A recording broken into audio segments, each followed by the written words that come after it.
بیکاری چطوره؟ به اندازه کافی وقت داری به کارت برسی؟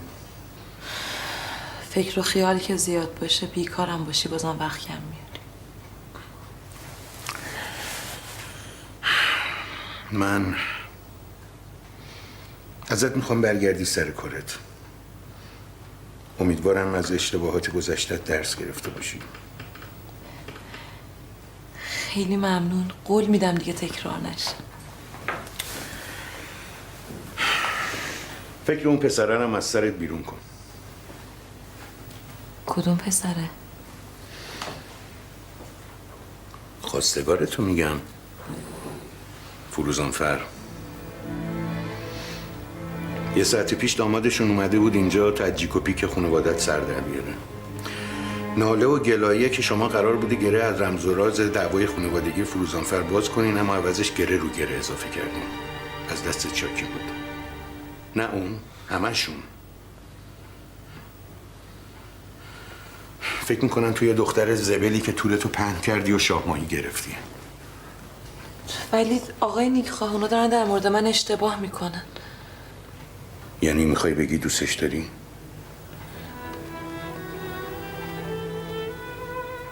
شاید.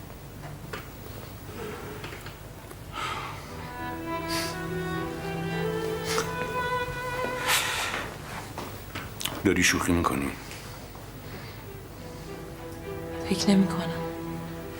من دارم بهت لطف میکنم، چرا متوجه نیستی؟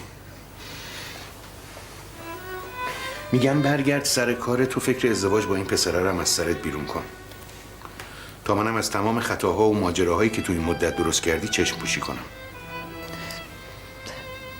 ببخشید آقای نیکخواه، من نمیدونم آخه زندگی شخصی من چه ربطی به شغلم داره.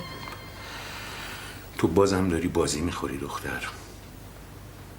بهزاد فروزانفر به خاطر باخت از عموش داره به دختر عموش نمیگه.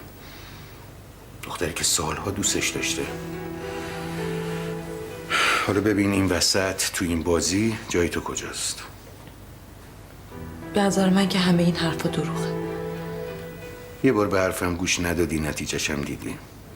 تو چرا سر عقل نمیایی؟ آقای نیکخواه، من خیلی از پیشنهادتون ممنونم، ولی نیازی به کار تو این دفتر ندارم. ببخشید.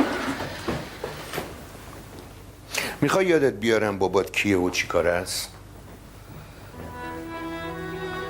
اون اگه بفهمن که میفهمن مثل توفاله پرتت میکنن بیرون.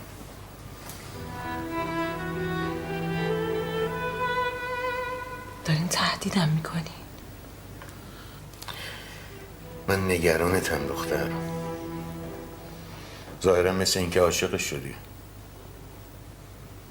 ولی واقعیت اینه که کور شدی، جلو چشتو نمیبینی. من امروز پیش منوچهر چیزی رو لو ندادم،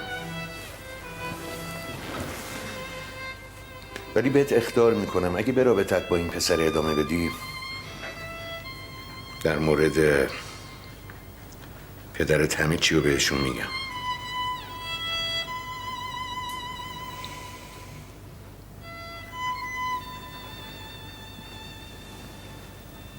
خیلی ممنون که خود واقعیتون رو بهم نشون دادید.